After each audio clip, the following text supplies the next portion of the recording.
So hello students, how are you? I feel you are all fine.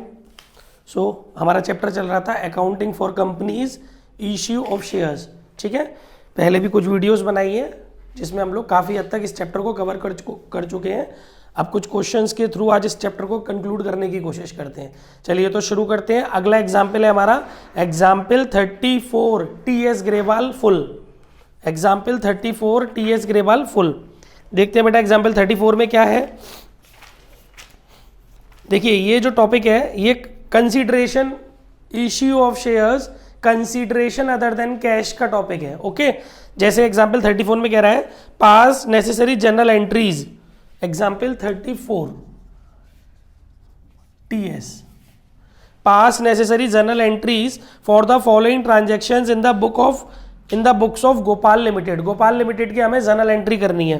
पहला point है, इसमें दो points है. फर्स्ट पॉइंट बोल रहा है परचेज्ड फर्नीचर फॉर 2.5 लाख रुपए from messrs furniture mart. The payment to messrs furniture mart was made by issuing equity shares of ₹10 each at a premium of 25%. देखिए सबसे पहले तो आपने अपने बिजनेस में फर्नीचर परचेज किया है, तो जब भी आप फर्नीचर परचेज करते हैं तो उसकी जनरल एंट्री करते हैं furniture account debit to messrs furniture mart. Amount आ जाएगा 2.5 लाख रुपए. फर्स्ट एंट्री आपको समझ में आ गई. अब इस 2.5 लाख रुपए का आपको पेमेंट करना है वेंडर को जिसका नाम है मैसर्स फर्नीचर मार्ट. तो वो पेमेंट आप लोग कैसे कर रहे हैं? आप लोग उनको इक्विटी शेयर दे रहे हैं. और इक्विटी शेयर कितने नंबर ऑफ इक्विटी शेयर दे रहे हैं ये इस क्वेश्चन में गिवन नहीं है. ये ध्यान से सुनिएगा इस चैप्टर को, क्योंकि इसी चैप्टर के बेसिस पर डिवेंचर भी डिपेंड है. ठीक है, तो यही आपको अच्छे से समझना है, क्योंकि डिवेंचर के क्वेश्चंस में जो हम कल की वीडियोस में कवर करेंगे वहां पर हम थोड़ा थोड़ा ही बताएंगे. बस बेसिक यही सारी चीजें हैं. तो मेरी बात क्या हो रही थी कि जो हमारा अब हमें इस कंसीडरेशन का जो पेमेंट करना है, जो हमें कंसीडरेशन देना है ना, परचेज किया है जो हमने मशीन को, बिल्डिंग को, क्या है, फर्नीचर को, तो उस फर्नीचर का जो हमें पेमेंट करना है बच्चा, वो हम इक्विटी शेयर के माध्यम से करना चाह रहे हैं. लेकिन कितने इक्विटी शेयर है ये क्वेश्चन में गिवन नहीं है. तो उसको निकालने का एक फॉर्मूला होता है परचेज कंसीडरेशन. ये आप निकाल रहे हो number of equity shares which is given to vendor. Purchase consideration upon issue price of 1 share. ठीक है, purchase consideration divide by issue price of 1 share. यहां पर परचेज कंसीडरेशन कितना है बेटा? 2.5 लाख. और एक शेयर का इश्यू प्राइस क्या है? देखिए फेस वैल्यू है शेयर की 10 रुपीज, लेकिन आप प्रीमियम कितना ले रहे हो? 25%. तो 10 का 25% हो जाएगा 2.5. तो इश्यू प्राइस कितना हो गया? 10 + 2.5. ठीक है, वो जो 25% है वो कहीं 2.5 लाख पे मत निकाल देना, वो आपको 10 पे निकालना है. फेस वैल्यू पे निकलते हैं परसेंटेज. तो ये हो गया 2.5 लाख डिवाइडेड बाई 12.5. तो आपको ये पता चल जाएगा कि कितने शेयर आप उनको इश्यू कर रहे हो. तो जब आप इसको डिवाइड करोगे तो ये निकल के आएंगे 20,000 शेयर्स. तो आप अब इसकी सेकेंड एंट्री जो करोगे वो क्या करोगे? Messrs furniture mart debit to equity share capital और टू सिक्योरिटी प्रीमियम, क्योंकि आप प्रीमियम पे इश्यू कर रहे हो. ठीक है, पेमेंट इन्हें करना है 2.5 लाख रुपए का. कैपिटल में number of equity share into face value 2 lakh, क्योंकि एक शेयर की फेस वैल्यू तो 10 रुपीज के हिसाब से चलेगी ना, और जो बाकी का पोर्शन है वो नंबर ऑफ इक्विटी शेयर से प्रीमियम का मल्टीप्लाई करके आ जाएगा. तो ये हो गई आपकी सेकेंड एंट्री. समझ में आ गया? इस तरीके से आपका कंसिडरेशन का कॉन्सेप्ट क्लियर होता है. एक टॉपिक उसमें से. अभी इसी क्वेश्चन का सेकंड पार्ट क्या है बेटा? ये फर्स्ट पार्ट था. इसी क्वेश्चन का सेकंड पार्ट है. इसमें बोला गया है परचेज्ड अ रनिंग बिजनेस. इस बार बिजनेस खरीदा है. फर्स्ट पॉइंट में हमने असेट्स खरीदी थी, सेकंड पॉइंट में हम पूरा बिजनेस खरीद रहे हैं. जब हम किसी का बिजनेस खरीदते हैं तो हमारे पास उसकी असेट्स भी आती हैं एज वेल एज उनकी लायबिलिटीज भी हमारे पास आती हैं. ठीक है, तो purchased a running business from Aman limited for a sum of ₹15 lakh. हमने अमन का बिजनेस खरीदा है. परचेज कंसीडरेशन हमें पता है 15 लाख रुपए में खरीदा है. ओके, अब वो हमसे क्या बोल रहा है आगे वो देख लेते हैं. अब इसने हमसे आगे बोला है बेटा क्वेश्चन के अंदर कि the payment of ₹12 lakh was made by issue off fully paid equity share of ₹10 each. जो 15 लाख रुपए का पेमेंट करना है हमें, उसमें से 12 लाख रुपए हम इक्विटी शेयर से दे रहे हैं उनको, और इक्विटी शेयर हमारा 10 रुपए का है. और प्रीमियम पे नहीं दे रहे, नॉर्मली हम इक्विटी शेयर इश्यू कर रहे हैं। 10 रुपीज का एक इक्विटी शेयर है, 12 लाख रुपए का पेमेंट तो हम इक्विटी शेयर से कर रहे हैं, ठीक है। और and the balance bye a bank draft, बाकी का जो है बैंक ड्राफ्ट या चेक के माध्यम से कर रहे हैं। 3 लाख रुपए बैंक ड्राफ्ट के माध्यम से कर रहे हैं, 12 लाख रुपए हम लोग इक्विटी शेयर फेस वैल्यू पार पर इश्यू करके उनको दे रहे हैं। लेकिन अभी ये तो समझो जो बिजनेस हमने खरीदा है, फर्स्ट एंट्री क्या होगी, सेकंड एंट्री तो क्लियर हो रही है, पहले फर्स्ट एंट्री तो बनाओ। जब हम किसी का बिजनेस खरीदते हैं ना, तो वहां हमें ये चीज चेक करनी पड़ती है कि बिजनेस खरीदने के बाद उस बिजनेस की नेट असेट्स हमें कितनी मिली है। मेरी बात ध्यान से सुनना, जब भी आप किसी का बिजनेस खरीदते हो तो आपको ये चेक करना पड़ता है कि उस बिजनेस में आपके पास नेट असेट्स कितनी आई हैं। तो नेट असेट्स कैसे निकालते हैं वो मैं अभी बताता हूं, लेकिन क्यों निकालते हैं पहले ये समझो। क्योंकि उस व्यक्ति की, जिस व्यक्ति का बिजनेस आप खरीद रहे हो, उस व्यक्ति के बिजनेस की नेट असेट से आप कंपैरिजन करते हो जो उनको परचेस कंसीडरेशन दे रहे हो। अगर उनकी नेट असेट्स आपके पास कम वैल्यू की हैं और आप परचेस कंसीडरेशन ज्यादा दे रहे हो, तो इट मीन्स कि आप एक्सेस मनी जो दे रहे हो वो गुडविल का है। मेरी बात समझ में आ रही है। सामने वाले का बिजनेस जो आपने खरीदा उसका नेट असेट्स की वैल्यू कम है और आपके द्वारा दिए जाने वाले परचेस कंसीडरेशन की वैल्यू ज्यादा है, तो जो बीच का डिफरेंस है जो डेबिट में आएगा भी एंट्री में, जिसे बोला जाता है गुडविल। लेकिन बाय चांस आप सामने वाले का बिजनेस जिसका खरीद रहे हो उसके बिजनेस का नेट असेट्स कैलकुलेट करके आया, उसकी वैल्यू ज्यादा आ रही है और जो आप उसको परचेस कंसीडरेशन दे रहे हो उसकी वैल्यू कम आ रही है, तो वो आपको प्रॉफिट हो रहा है, तो वो कहलाता है कैपिटल रिजर्व। इसको एंट्री के अंदर क्रेडिट में दिखाते हैं। ये तो मैंने आपको नेट असेट्स क्यों कैलकुलेट करते हैं उसका मतलब समझा दिया। दूसरी चीज, नेट असेट्स कैसे कैलकुलेट करते हैं तो वो समझ लो, कैलकुलेशन फॉर्म में भी समझ लो, फिर अभी अकाउंटिंग फॉर्म में भी समझा दूंगा। अगर बाई चांस 1 मार्क के एमसीक्यू में कैलकुलेशन फॉर्म पूछो तो वो भी आनी चाहिए ना। कैलकुलेशन फॉर्म में नेट असेट्स ऐसे कैलकुलेट होती है, जो सामने वाले की जितनी भी असेट्स टेकन ओवर आपने की है उसके टोटल में से सामने वाले की जो लायबिलिटीज टेकन ओवर की है उसके टोटल को लेस कर दो, तो जो बचेगा वो नेट असेट्स कहलाएगा। और इसमें एक जो डिस्क्लेमर है या एक रिमार्केबल पॉइंट है वो ये है कि जब भी आप सामने वाले की नेट, मतलब जिसका बिजनेस आप खरीद रहे हो उसकी नेट असेट्स और नेट लायबिलिटीज को आप, नेट असेट्स और उसकी असेट्स और लायबिलिटीज को जब आप टेकन ओवर कर रहे हो तो वहां दो चीजें कंसीडर की जाती है, एक होती है बुक वैल्यू, एक होती है एग्रीड वैल्यू। अगर केवल बुक वैल्यू दी हुई है तो विदाउट एनी इन्फॉर्मेशन, मेरी वीडियोस को 2-3 बार सुन लेना, आ जाएगा समझ में। थोड़ा स्पीडली बोल रहा हूं मैं लेकिन क्लियर बोल रहा हूं। तो जब आप सामने वाले की असेट्स को टेकन ओवर कर रहे होते हैं तो वहां पर बुक वैल्यू अगर केवल दी हुई है, एग्रीड वैल्यू नहीं दी हुई है, तो with in the absence of any information ये एज्यूम किया जाता है कि जो बुक वैल्यू उसकी बैलेंस शीट में मेंशन हो रखी है असेट्स और लायबिलिटीज की, वही एग्रीड वैल्यू है। लेकिन अगर क्वेश्चन के अंदर बुक वैल्यू और एग्रीड वैल्यू दोनों अलग अलग दी हुई है तो आपको एग्रीड वैल्यू पर असेट्स और लायबिलिटीज को लेना है, ना कि बुक वैल्यू पर। जिस असेट्स और लायबिलिटीज की एग्रीड वैल्यू नहीं दी है, in the absence of information, उस असेट्स और लायबिलिटीज की बुक वैल्यू को ही एग्रीड वैल्यू एज्यूम करके ले लिया जाएगा। पूरा कंक्लूजन दे दिया मैंने इसमें आपको, बिजनेस टेकन ओवर करने का और असेट्स टेकन ओवर करने का। समझ में आ गया? अब सर इसकी एंट्री कैसे होगी? तो भाई इसमें क्वेश्चन में आगे बोला गया है कि the assets and liabilities consisted to the following. जो असेट्स और लायबिलिटीज आपने उसके बिजनेस में ली हैं वो क्या क्या है भाई? प्लांट 3.5 लाख रुपए, स्टॉक 4.5 लाख रुपए, लैंड एंड बिल्डिंग 6 लाख रुपए, क्रेडिटर 1 लाख रुपए। तो भैया देखो इसकी जनरल एंट्री होगी, जो जो असेट्स है उनको कर दो डेबिट। जब आप अपने, क्योंकि ये जो एंट्री हो रही है ये परचेजिंग कंपनी क्या होती है एंट्री, ठीक है। तो हमारे घर में जो एंट्री होगी वो होगी कि भैया प्लांट, उसमें एग्रीड वैल्यू दी नहीं है, केवल बुक वैल्यू दी हुई है, तो वही एग्रीड वैल्यू मानी जाएगी, ठीक है। तो प्लांट है 3,50,000, एंट्री क्या होगी? फर्स्ट एंट्री होगी सेकंड केस में, plant account debit 3,50,000, stock debit 4,50,000 और land and building debit 6 lakh, ठीक है। और क्रेडिट में क्या जाएगा? To sundry creditors 1 lakh. Assets हो जाएंगी डेबिट, लायबिलिटी हो जाएगी क्रेडिट, और जो परचेस कंसीडरेशन आप दे रहे हो वो भी क्रेडिट हो जाता है। समझ लो entry, plant debit, stock debit, land and building debit, 2 creditor और 2 परचेस कंसीडरेशन जो है वो उस व्यक्ति के नाम से डाल देंगे जिस व्यक्ति ने हमको अपना बिजनेस बेचा है। किसने बेचा है हमको इसमें अपना बिजनेस? अमन लिमिटेड। समझ में आ रहा है ना? टू अमन लिमिटेड, और अमाउंट डाला जाएगा परचेस कंसीडरेशन का 15 लाख रुपए। मैं फिर से रिपीट कर रहा हूं entry, plant debit 3,50,000, stock debit 4,50,000, land and building debit 6 lakh रुपए, 2 क्रेडिटर 1 लाख रुपीज और 2 अमन लिमिटेड 15 लाख रुपीज। अभी साइड में जरा नेट असेट्स निकालो। देखो भाई आपका प्लांट आ रहा है 3.5 का, स्टॉक है 4.5 का, 8 लाख रुपए हो गए, लैंड एंड बिल्डिंग है 6 लाख की, तो नेट आपके पास जो टोटल असेट्स आ रही है वो 14 लाख की आ रही है, और लायबिलिटी जो है वो क्रेडिटर 1 लाख की है। तो आपकी नेट असेट्स हो गई 14 लाख में से 1 लाख के क्रेडिटर कटा के नेट असेट्स कितनी हो गई?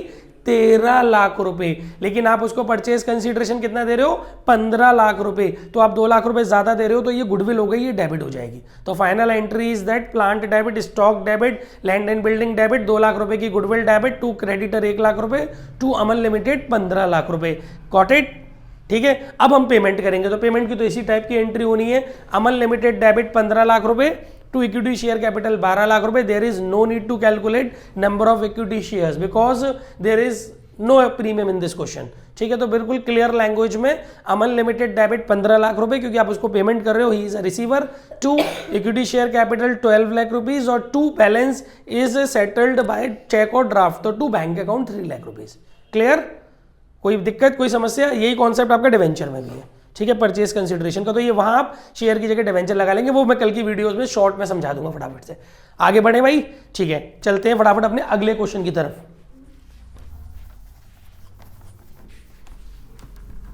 कोई दिक्कत?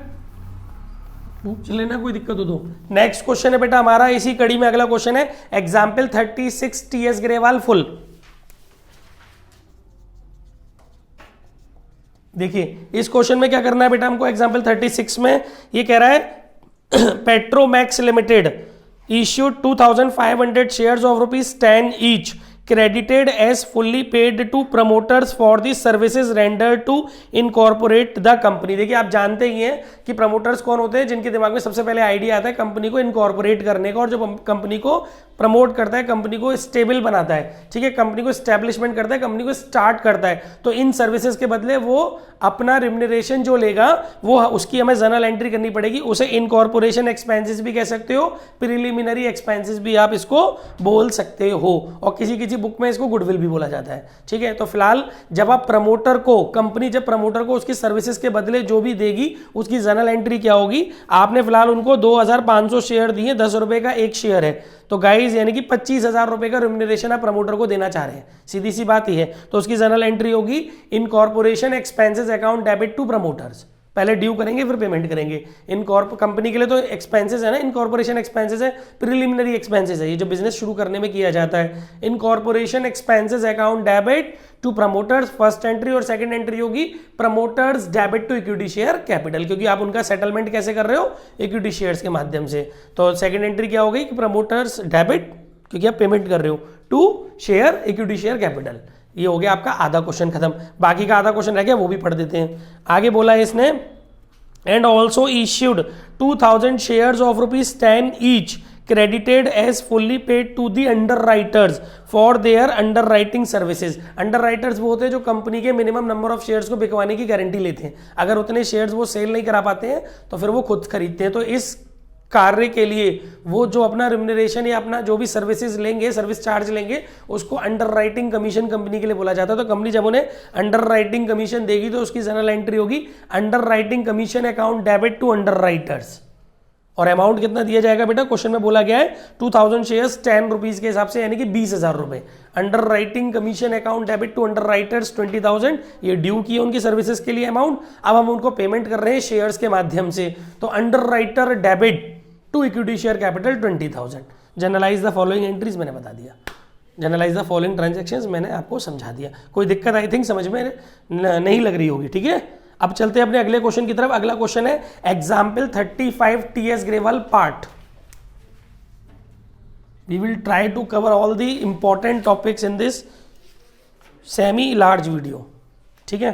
तो एग्जाम्पल 35 टीएस ग्रेवाल, देखिए इसमें केवल एक पॉइंट आपको समझना है। इसमें बोला गया है 25,500 rupees were paid by issuing a promissory note in favour of P limited. P limited वो है जिससे हमने बिजनेस खरीदा है, एक कंपनी है पी लिमिटेड जिसकी हमने असेट्स और लायबिलिटीज खरीदी है। गाइस क्वेश्चन पूरा आप कर लेना। एक छोटी सी बात मैं बता दूं, अभी जैसे मैंने पीछे वाले क्वेश्चन में बताया था कि जब हम सेटलमेंट कर रहे थे, बिजनेस किसी का टेक ओवर कर रहे थे, वहां पर असेट्स और लायबिलिटीज को लेने के बाद हम उसका जो परचेज कंसिडरेशन था उसका जो हम सेटलमेंट कर रहे थे वो हमने पीछे वाले क्वेश्चन में थोड़ा सा इक्विटी शेयर कैपिटल से किया था, थोड़ा सा बैंक ड्राफ्ट से किया था। यहां पर क्या है, एक चीज और एड ऑन कर दी है कि वो थोड़ा सा पेमेंट उनको प्रोमिसरी नोट इश्यू करके दे रहा है। तो जब भी हम किसी को प्रोमिसरी नोट इश्यू करते हैं तो उसके लिए हम लोग बिल्स पेबल को क्रेडिट कर देते हैं, तो उसकी एंट्री हो जाती है P limited debit to bills payable. जैसे अभी आप एंट्री कर रहे थे ना पीछे कि P limited debit to equity share capital to bank, तो यहां पर हो जाएगा P limited debit to bills payable, और बाकी का रेस्ट ऑफ दी बैलेंस होगा परचेज कंसिडरेशन का, वो आप क्वेश्चन पढ़ के देख लेना कि किस तरीके से वो सेटल कर रहा है। कैपिटल से कर रहा होगा तो शेयर से कर रहा है तो शेयर से कर देना, चेक बैंक से कर रहा है तो चेक बैंक से कर देना। बाकी जो चीज डिफरेंट थी वो मैंने बता दी कि प्रोमिसरी नोट अगर हम किसी को इश्यू करते हैं बिजनेस टेकन ओवर करने या किसी भी चीज के परचेज कंसिडरेशन के पेमेंट में, तो वहां पर हम बिल्स पेबल को अकाउंट को क्रेडिट कर देते हैं और जो रिसीवर है उसके अकाउंट को डेबिट कर देते हैं। P debit to bills payable, amount 25,500। I think समझ में आ गया होगा। कोई बात जो डाउट दे रही हो? नेक्स्ट क्वेश्चन है हमारा एग्जाम्पल 28 टीएस ग्रेवाल पार्ट। अभी खत्म होता है sir chapter. Example 28 TS Grewal part. डर है ना बच्चे की सर कोर्स कैसे होगा? सर कोर्स भी होगा और 2 दिन स्पेयर भी दूंगा। Example 28 TS Grewal part. देखिएगा गाइस, क्वेश्चन आप पूरा पढ़ लीजिएगा, जो टू द पॉइंट चेंजेस है वो मैं समझा देता हूं। इसमें बोला गया है one share holder holding 6,000 equity shares paid, one share holder holding 6,000 equity shares paid second and final call along with the first call। तो सर इसमें क्या नया है? ये तो आपने पीछे के लॉन्ग क्वेश्चंस में भी कराया है। बिल्कुल दादा, मैं तो अभी भी कह रहा हूं मैंने पीछे के लॉन्ग क्वेश्चंस में कराया है, लेकिन पूरा तो सुनो। एक शेयर होल्डर है जिसके पास हमारी कंपनी के 6,000 शेयर्स हैं इक्विटी शेयर्स, उसने फर्स्ट कॉल पर ही सेकंड कॉल का भी पेमेंट कर दिया। तो ये तो कोई नई चीज नहीं है, लेकिन एक पॉइंट इसमें नया दिया हुआ है जो अभी तक पीछे के क्वेश्चंस में नहीं आया। वो पॉइंट ये है कि company has not demand the second and final call. Company ने अभी तक second and final call demand नहीं की है, उसके बावजूद एक शेयर होल्डर है जिसके पास हमारी कंपनी के 6,000 शेयर हैं, उसने सेकंड कॉल के साथ फर्स्ट कॉल दे दी है। तो पहली चीज तो ये समझो कि सेकंड कॉल की जो वैल्यू है वो है 2 रुपए, तो उसने यानी कि 12,000 रुपए का अमाउंट हमको एक्स्ट्रा दे दिया है। 6,000 शेयर पर 2 रुपए के हिसाब से 12,000 रुपए सेकेंड कॉल आ गई है फर्स्ट कॉल पर। तो जब आप फर्स्ट कॉल की रिसीविंग की एंट्री करोगे तो वैसे आप नॉर्मली एंट्री करते हो फर्स्ट कॉल की रिसीविंग की, bank account debit to share first call, equity share first call. अब आप यहां पे करोगे bank account debit to equity share first call to call in advance, first call की रिसीविंग की। फिर साथ ही साथ जब आप सेकंड कॉल की रिसीविंग की एंट्री करते थे, पीछे की कंडीशंस में मैंने समझाया था, तो वहां आप जनरल एंट्री करते थे bank account debit call in advance account debit to share second call. क्योंकि जब आप क्रेडिट करते हैं कॉल इन एडवांस को, तो अगले जब आप रिसीविंग का टाइम आता है वहां पर आपको उस कॉल इन एडवांस को डेबिट करना होता है। लेकिन अनफॉर्चुनेटली इस क्वेश्चन में ये वाली एंट्री नहीं होगी। क्यों? क्योंकि इसमें सेकंड कॉल डिमांड ही नहीं की है कंपनी ने, तो केवल आपका कॉल इन एडवांस जो है वो फर्स्ट कॉल के टाइम पर क्रेडिट हुआ पड़ा है।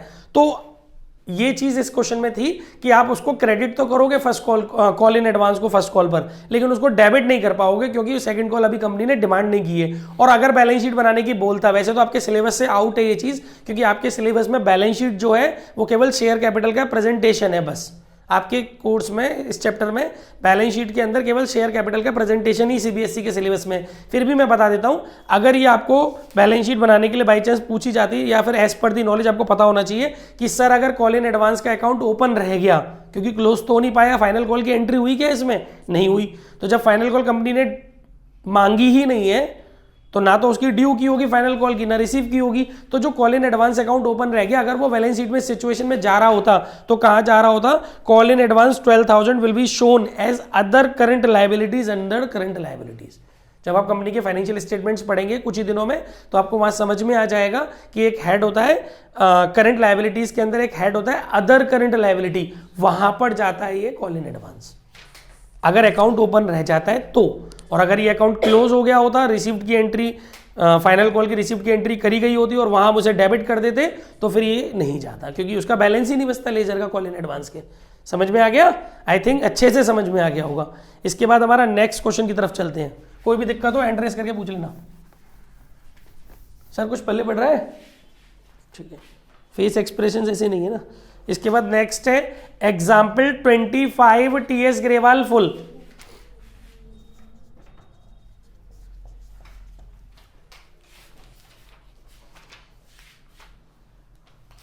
देखिए बच्चों, इस क्वेश्चन में क्या बोला है, इसमें बोला है, ये क्वेश्चन बहुत छोटा सा है, जल्दी से 1 मिनट के अंदर खत्म करते हैं। X limited was formed with a capital of ₹10 lakh, with a capital of ₹10 lakh divided into shares of ₹10 each। देखिए कंपनी की जो फॉर्म्ड मतलब होता है ऑथराइज कैपिटल, जिस कैपिटल से कंपनी फॉर्म होती है उसे registered nomination registered capital authorised capital कहते हैं, ठीक है ना। तो जो हमारी रजिस्टर्ड कैपिटल है वो 10 लाख रुपए की है, जो कि एक शेयर 10 रुपए का है, उसमें डिवाइड है, यानी कि 1 लाख शेयर्स हो गए हमारे, राइट। अगर हम बोले कि हमारे ऑथराइज कैपिटल कितनी है, 1 lakh shares at the rate of ₹10 each. आगे क्वेश्चन सुनिए, it offered 90% of the shares for subscription. Company ने अभी जो पब्लिक को शेयर ऑफर किए हैं वो 90,000 किए हैं, क्योंकि 1 लाख का 90% कितना होगा, 90,000 शेयर्स कंपनी ने पब्लिक को ऑफर किए हैं। आगे बोल रहा है 40% पेवेल ऑन एप्लीकेशन, 10 रुपए का 40% मतलब 4 रुपए एप्लीकेशन पे मांगे जा रहे हैं। 25% पेवेल ऑन अलॉटमेंट, 2.5 रुपया अलॉटमेंट पे मांगा जा रहा है। And the balance on final call, तो भाई एप्लीकेशन पर हो गया 4 रुपया, अलॉटमेंट पे हो गया 2.5 रुपया, और फर्स्ट एंड फाइनल कॉल पे बचे 3.5 रुपए। 4 रुपए की एप्लीकेशन, 2.5 रुपए की अलॉटमेंट, 3.5 रुपीज की फर्स्ट एंड फाइनल कॉल। यहां तक भी बात समझ में आ रही है। आगे बोला गया है the applications paid ₹3,60,000, the application paid ₹3,60,000 on application. Applications नहीं, the applicants paid ₹3,60,000 on application. जो हमारे एप्लीकेंट्स हैं उन्होंने 3,60,000 रुपया दिया है। एंड ₹1,69,000 ऑन अलॉटमेंट, और अलॉटमेंट पर जो पैसा आया है यहां लिख लेते हैं, एप्लीकेशन पर पैसा आया है 3,60,000 रुपया, अलॉटमेंट पर पैसा आया है 1,69,000 रुपीज। 90,000 शेयर्स हमने पब्लिक को इश्यू किए, 4 की एप्लीकेशन, 2.5 की अलॉटमेंट और 3.5 की फर्स्ट एंड फाइनल कॉल। अभी केवल क्वेश्चन पढ़ रहे हैं हम लोग, ठीक है। और नंबर ऑफ इक्विटी शेयर्स जो थे, जो ऑथराइज थे, वो 1 लाख थे 10 के हिसाब से, राइट। और ये भी 10 के हिसाब से किए हुए हैं। आगे पढ़े क्वेश्चन में क्या लिखा है। आगे बोला है इसने final call had not yet made, यानी कंपनी फाइनल कॉल अभी कर नहीं रही, तो जो कॉल्ड की है कंपनी ने वो केवल 6.5 की है, राइट। अब पढ़ते हैं कि क्वेश्चन में पूछा क्या है। फर्स्ट पॉइंट पूछा है इसने, calculate. First point authorised capital, clear है, 1 लाख इंटू 10 लाख रुपीज की ऑथराइज कैपिटल हो गई। दूसरा पॉइंट पूछा है इसने इश्यूड कैपिटल, क्लियर है, 90,000 इंटू 10 9 लाख रुपीज की आपकी इश्यूड कैपिटल हो गई। आई थिंक समझ में आ गया होगा। तीसरा पूछा है subscribed capital, 90,000 into 10 9 lakh rupees की आपकी हो गई सब्सक्राइब्ड कैपिटल, ठीक है। इसके बाद इसने आगे बोला है, देखो ये क्वेश्चन थोड़ा अच्छा है इसीलिए मैंने चुना है ये। आगे इसने बोला है कॉल्ड अप कैपिटल। अब आप निकालो खुद से कॉल्ड अप कैपिटल कितनी होगी। कॉल्ड अप कैपिटल, कंपनी ने एक शेयर पे कितने रुपए मांगे हैं, 6.5, तो called up capital will be 90,000 into 6.5, 90,000 into 6.5, तो ये आएगी अराउंड 5,85,000। समझ में आ गया। डिफरेंस पता होना चाहिए आपको, कोई केस स्टडी आ गई तो डिफरेंस पता होना चाहिए कि सब्सक्राइब्ड और कॉल्ड अप में क्या फर्क है। वैसे आप बैलेंस शीट बनाते हो तो वहां तो उसी के अंदर सब्सक्राइब कर देते हो, लेकिन ब्रीफली अगर थ्योरेटिकल पॉइंट ऑफ व्यू से जाओगे तो ये सिनेरियो होता है कि सब्सक्राइब्ड कैपिटल है 90,000 इंटू 10 9 लाख रुपीज। अब कंपनी फर्स्ट ईयर में कॉल्ड अप कितना कर रही है, 6.5 के हिसाब से, तो 90,000 इंटू 6.5, तो आपकी कॉल्ड अप कैपिटल हो जाएगी 5,85,000 रुपीज। आगे बोला है इसने पेड अप कैपिटल, पब्लिक ने कितना पैसा दे दिया बेटा हमें, पब्लिक ने हमें एप्लीकेशन पे दिए इतने और अलॉटमेंट पे दिए इतने, तो इन दोनों को ऐड कर लो। इन दोनों को जब आप ऐड करोगे तो ये बनेगा 5,29,000। क्लियर हो गया, ये कहलाती है पेड अप कैपिटल, ठीक है। आगे इसने बोला है कॉल इन एरियर, तो भैया इसमें से इसको माइनस कर लो तो जो बचेगा वो कॉल इन एरियर, ठीक है ना, तो वो आ जाएगा आपका 56,000। आगे बात समझ में अच्छे से कि नहीं। तो ये था इस क्वेश्चन में, आप कुछ बेसिक टर्मिनोलॉजी से रूबरू हो गए, ठीक है। अब अगले क्वेश्चन की तरफ चलते हैं।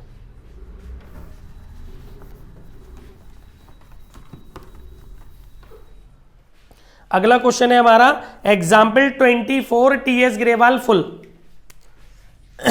ये सारे क्वेश्चन डिवेंचर में काम आएंगे भाई, क्योंकि डिवेंचर कल तक की वीडियोस में जो हम करा रहे थे वो डिवेंचर का पार्ट कम था, क्योंकि कल तक की वीडियोस में फॉरफीचर था और डिवेंचर का कभी फॉरफीचर नहीं होता। आज की जो वीडियो है वो पूरी डेडिकेट टू ऑल्सो डिवेंचर, क्योंकि जितना आज की वीडियो में हम कवर करेंगे वो सब डिवेंचर में भी होता है। कल तक की वीडियोस में जो हम कर रहे थे वो डिवेंचर में नहीं होता था। तो आपका हो गया एग्जाम्पल 24 टीएस ग्रेवाल फुल। देखिएगा इसमें क्या कह रहा है बेटा, एग्जाम्पल 24 में इसने बोला हुआ है, ध्यान से सुनिएगा, Shakti limited offer to public 1 lakh equity shares of and 50,000 preference shares of ₹10 each on 1 April 2023 payable under. इस बार कंपनी ने 2 कैटेगरी के शेयर इश्यू किए। तो बच्चों 2 कैटेगरी के शेयर इश्यू किए, तो मैं आपको जल्दी से उसकी टेबल बना के दिखा देता हूं और ओवरली 1-2 एंट्री बता देता हूं जिससे कि आपका पैटर्न बन जाए। ठीक है, तो 2 टेबल है, इक्विटी का अलग वो दे रखा है एलोकेशन और प्रेफरेंस शेयर का अलग दे रखा है। कोई भी टेबल आप पहले बना सकते हो, इक्विटी शेयर और थोड़ा सा नीचे बना लो प्रेफरेंस शेयर। ठीक है, इक्विटी शेयर, प्रेफरेंस शेयर का जो परसेंटेज इसमें दिया नहीं है, चलो कोई बात नहीं। इक्विटी शेयर आपके कितने कंपनी ने इश्यू किए, 1 लाख इक्विटी शेयर इश्यू किए हैं। ठीक है, और इक्विटी शेयर हमारा एक शेयर कितने रुपए का, दोनों ही शेयर 10-10 रुपए के हैं। और प्रेफरेंस शेयर कंपनी ने कितने इश्यू किए बेटा, प्रेफरेंस शेयर कंपनी ने 50,000 शेयर इश्यू किए और ये भी हमारा 10 रुपए का एक है। एप्लीकेशन पर 3 रुपए, अलॉटमेंट पर 3 रुपए और फर्स्ट एंड फाइनल कॉल पर 4 रुपए। इसमें एप्लीकेशन पर 3 रुपए, अलॉटमेंट पर 4 रुपए, फर्स्ट एंड फाइनल कॉल पर 3 रुपए। नॉर्मली आप ड्यू करोगे। आगे कह रहा है subscription was received 1,20,000 equity share. Wow, over subscription आ रहा है। इसमें हमें 1,20,000 का ओवर सब्सक्रिप्शन मिल गया। ठीक है, तो ये हो गया 1,20,000 इंटू 3,60,000। बाकी आप करोगे ये 3 लाख ही, ये तो पीछे की वीडियोस में भी समझाया। 20,000 शेयर जो एक्स्ट्रा आ गए हैं उसका क्या करना है पढ़ लेते हैं। आगे लिखा है for 10,000 shares were share application for 10,000 shares were rejected, application for 85,000 share in full and 15,000 share were allotted to the remaining applicants. इसने तीनों कैटेगरी बना दी है। जिन्होंने 10,000 मांगे हैं उनको हमने रिजेक्ट कर दिया। ठीक है, जिन्होंने 85,000 शेयर्स एप्लीकेंट्स हैं जो शेयर्स के, उन्हें हमने फुल दे दिया, फुल मतलब पूरे 85,000। और जो 15,000 शेयर के एप्लीकेंट्स हैं उन्हें हमने कितने दिए, रिमेनिंग नहीं, 15,000 शेयर्स पर अलॉटेड, रिमेनिंग को हमने 15,000 दिए, रिमेनिंग हमें ढूंढने पड़ेंगे। ये हो गया 1 लाख। ठीक है, और यहाँ कितना होना चाहिए, 1,20,000। तो निकालो जरा, 85 और 10 95, तो 25,000 हो गया रिमेनिंग। क्लियर हो गया भाई। 120 में से आप इन दोनों को जोड़ करके लेस करोगे तो आपका रिमेनिंग निकल आएगा। तो ये आपका सिनेरियो है। आगे इसने बोला है applications for preference shares were accepted in full. Preference share का पूरा मामला निपट गया, ड्यू और रिसीव्ड। ठीक है, तो पहले एक बार पूरा क्वेश्चन पढ़ लेते हैं। Amount due were received accept call amount on 1,000 equity shares and 500 shares preference shares. ठीक है भाई, और पास necessary journal entries in the book of account. ध्यान से सुनिएगा, जब आपने अपने इक्विटी शेयर्स को डिमांड किया वहां पर 1,000 इक्विटी शेयर्स पर आपकी कॉल अमाउंट नहीं आई और 500 शेयर्स पर 500 प्रेफरेंस शेयर्स पर कॉल अमाउंट नहीं आई। तो देखो भाई, पहले आप क्या करने वाले हो कि सबसे पहले आप जिनको नील किया उनका पैसा लौटा दो। 10,000 इंटू 3, 30,000 रिटर्न, राइट। और जिनको फुल दिया है उससे मतलब नहीं है। जिनको प्रोरेटा किया है उनका एक्सेस मनी 25,000 में से 15,000 गए, 10,000 शेयर एक्सेस है और इसको आप कन्वर्ट करेंगे 3 रुपए से मल्टीप्लाई करके 30,000 रुपीज आप एडजस्ट कर दो, एडजस्ट ऑन अलॉटमेंट, राइट। तो वो आप यहाँ पर 1 लाख इंटू 3 करोगे, 3 लाख, उसमें से 30,000 रुपीज आप एडजस्ट कर दोगे। पीछे की वीडियो में मैं कई बार समझाया वाला कॉन्सेप्ट, आई थिंक यहाँ तक समझ में आ गया होगा। ठीक है, उसके बाद ये भी हमारा काम खत्म हो गया। अब इसके बाद पूरे 2,70,000 रुपीज हमें रिसीव हो गए, क्योंकि जो कॉल इन एरियर हुई है 1,000 शेयर्स पर, इक्विटी शेयर्स पर, वो फाइनल कॉल, वो कॉल पे हुई है। तो ये आपका हो गया 4 लाख। मल्टीप्लाई करोगे जब 4 को इंटू 1 लाख से, इसमें से 1,000 शेयर्स पर, 1,000 इक्विटी शेयर्स पर आपको फाइनल कॉल नहीं मिली, 4,000, राइट। तो वो माइनस करके ये आ गया आपका 3,96,000। आई थिंक यहाँ तक सब क्लियर होगा। यहाँ आ जाइए, यहाँ तो आपको पूरा मिला है 1.5 लाख, 1.5 लाख मल्टीप्लाई करके आ रहा है 2 लाख, 2 लाख, ये हो गया 1.5 लाख। जब आप रिसीव करने जा रहे थे तो वहां पर 500 प्रेफरेंस शेयर्स पर आपको फाइनल कॉल नहीं मिली, 1,500 रुपये, वो माइनस कर देंगे आप, तो ये आ जाएगा 1,48,500। क्लियर हो गया। अब आपको इसमें बोला है क्वेश्चन के अंदर कि pass entries and prepare cash book. अब आप इसकी कैश बुक और एंट्री समझो कैसे होंगी। देखिए, आपको पता ही है कि जब भी आप कैश बुक बनाते हैं तो बैंक अकाउंट, बैंक से कनेक्टेड जो एंट्रीज हैं, देव सीधे बैठो, नींद नहीं लो, जब भी आप पान खाएगा ठीक है, जब भी आप एंट्रीज बनाते हैं तो कैश बुक बनाते हैं तो बैंक से रिलेटेड एंट्रीज को रिकॉर्ड नहीं करते हैं जर्नल के अंदर, ठीक है। तो पहली एंट्री ना तो ये वाली होगी ना ये वाली होगी, पहली एंट्री जर्नल के अंदर जो होगी वो ये वाली होगी और दूसरे नंबर की एंट्री होगी ये वाली। बोलो बोलो।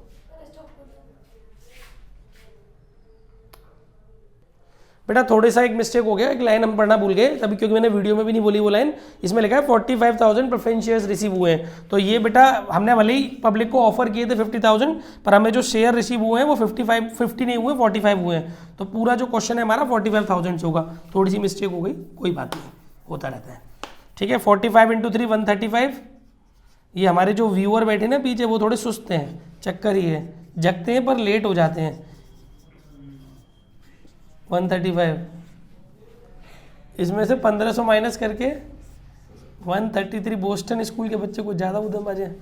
135 माइनस 1500 घटाएंगे तो 133,500 आ जाएगा। अब तो ठीक है ना, चलिए आगे बढ़े। हाँ तो चलिए, अब बात हो रही थी नंबरिंग की कि हमें जर्नल एंट्रीज कैसे, हमें कैश बुक और जर्नल एंट्रीज कैसे करनी है। देखिए पहले जर्नल एंट्रीज समझा देता हूँ, फिर कैश बुक बता दूंगा। जर्नल एंट्री जो आप करोगे पहली ये होगी, और इसकी एंट्री क्या होगी, equity share application account debit to equity share capital.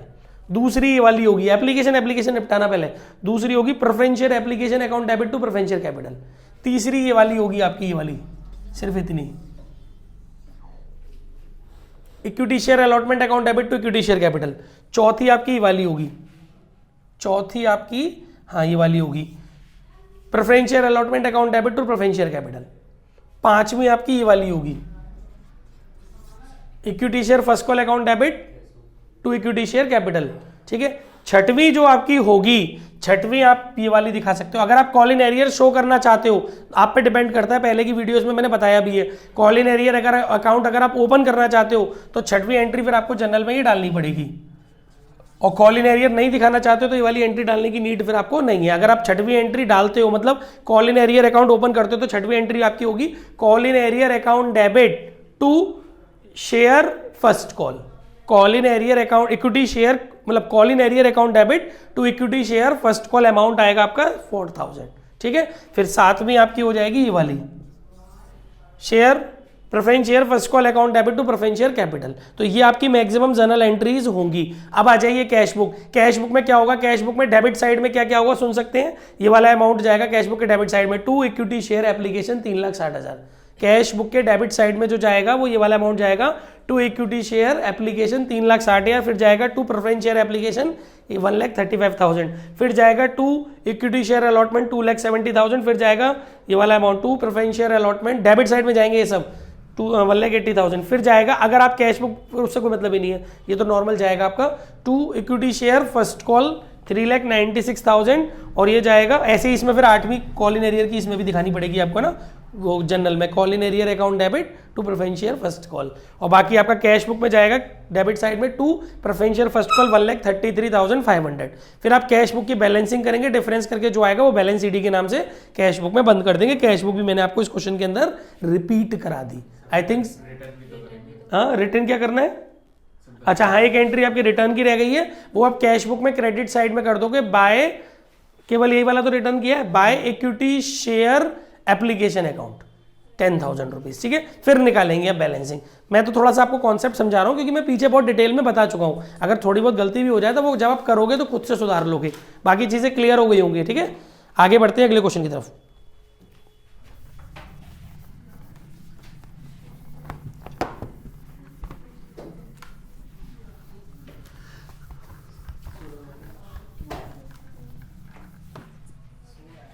पिटेगा जी मेरे हाथों से, ढंग से पिटेगा, ढंग से। इसका नाम और लूँगा वीडियो में, वो क्लिप घर पे भेजूंगा। इसके बाद देखिएगा गाइस, अगला क्वेश्चन है आपका बी एक्टिव। अगला क्वेश्चन है आपका एग्जाम्पल 14 टीएस ग्रेवाल फुल।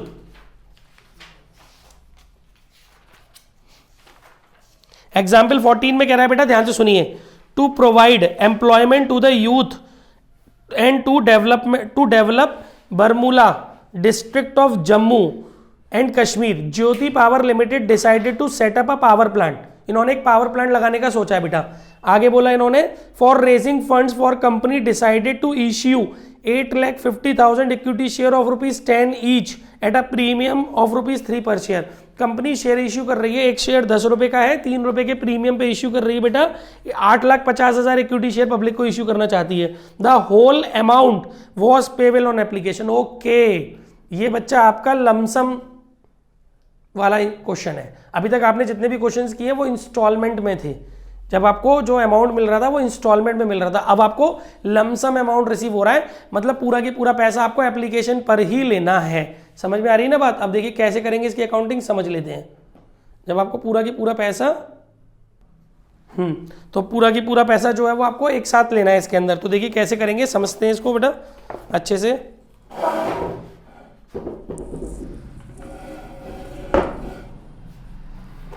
सुनिएगा, सही है, आ रहा है मामला वीडियो में। आगे इसने बोला है एप्लीकेशंस फॉर, ध्यान से सुनिए, applications for 20 lakh shares were received. देखो भाई, आपने पब्लिक को ऑफर किए 8,50,000 शेयर, और आपके पास जो एप्लीकेशन रिसीव हो रही हैं वो हो रही है 20 लाख शेयर के लिए। तो सीधी सी बात है कि ओवर सब्सक्रिप्शन है। ठीक है, ध्यान से सुनना, इसमें प्रोरेटा भी लगवा रहा है, ये सिंगल इंस्टॉलमेंट है और प्रोरेटा भी लगवा रहा है, तो अच्छे से समझो। हाँ देखो बेटा, आगे कह रहा है applications for 3 lakh shares were rejected. पहले तो कंपनी ने क्या किया, 20 लाख एप्लीकेशंस में से 3 लाख शेयर्स की एप्लीकेशंस रिजेक्ट कर दी, उनका पैसा लौटा दिया। आगे बोला है and shares were allotted to the remaining applicants on pro rata basis, और बाकी का जो शेयर्स है वो प्रोरेटा बेसिस पर, हमने एप्लीकेशन है उनको प्रोरेटा बेसिस पर अलॉट कर दिया। करना क्या है क्वेश्चन में, पास necessary journal entries for the above transactions in the book of company. देखो भाई, सबसे पहले एग्जाम्पल कौन सा है, ये एग्जाम्पल 14 TS। ठीक है, सबसे पहले आप ये समझो कि कंपनी को 20 लाख शेयर पर पैसा रिसीव हुआ है तो उसकी एंट्री होगी बैंक अकाउंट डेबिट, और वो भी आप जानते हो कि एक सिंगल इंस्टॉलमेंट है, तो आप इसका जो नाम रखेंगे ना, equity share application and allotment account रखेंगे। जब आपको वन शॉट में पेमेंट मिलता है तो equity share application and allotment बोलते हैं। ठीक है, 20 लाख शेयर है, 10 रुपए का एक शेयर है, 10 का ही है ना, 2 करोड़ रुपए हो गए, 1 2 3 4 5 6 7। ठीक है, 2 करोड़ रुपए आपको मिल गए। ठीक है, अब आपको क्या करना है, आपने 3 लाख शेयर्स का पैसा रिटर्न किया है, तो पहले तो आप देखो कैसे करोगे, equity share application and allotment account debit, कितना, 2 करोड़ रुपए।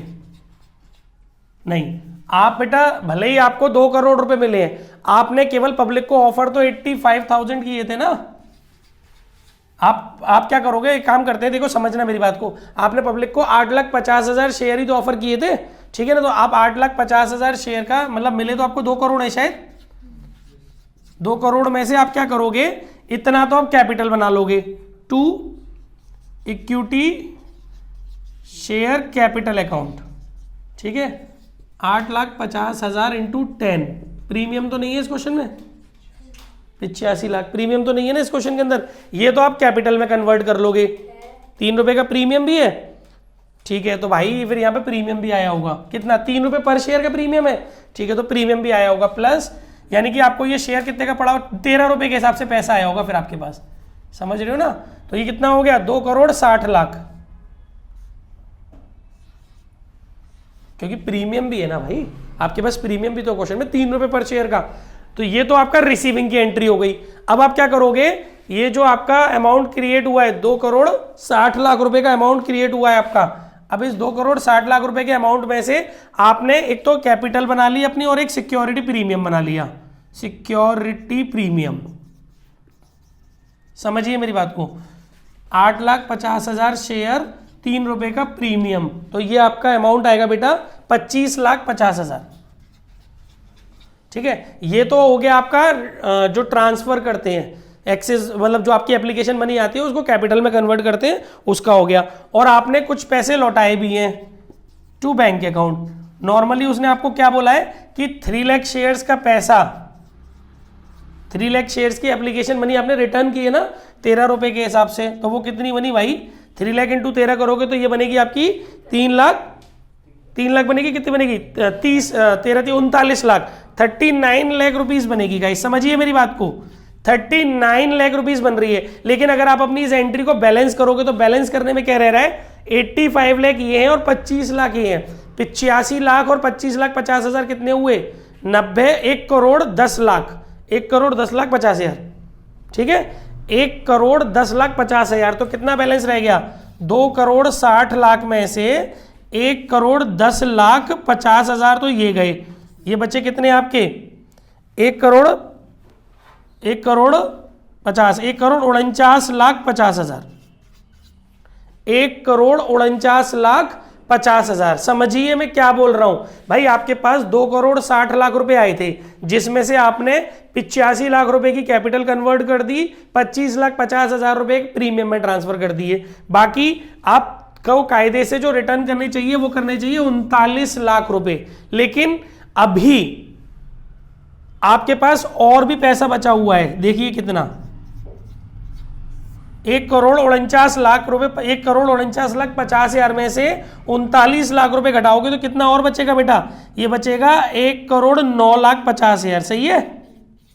आपको पता है ये 1,09,50,000 रुपए क्या है? ये वो चीज है भाई, जैसे आप सब लोगों ने, समझिए आप सब लोगों ने मेरे पास 20 लाख शेयर की एप्लीकेशन भेजी, आप जितने भी लोग हैं आपने मेरे पास 20 लाख शेयर की एप्लीकेशन भेजी, आप में से मैंने 3 लाख शेयर्स की एप्लीकेशंस को रिजेक्ट कर दिया, तो हाँ अभी कर लेंगे, सही माइनस गलत के भी सही कर लेंगे, एक मिनट को, क्या कहाँ फर्क है बताओ?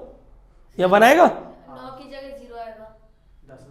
1,49,00,000 में से 39,50,000 जाएंगे तो कितने बचेंगे?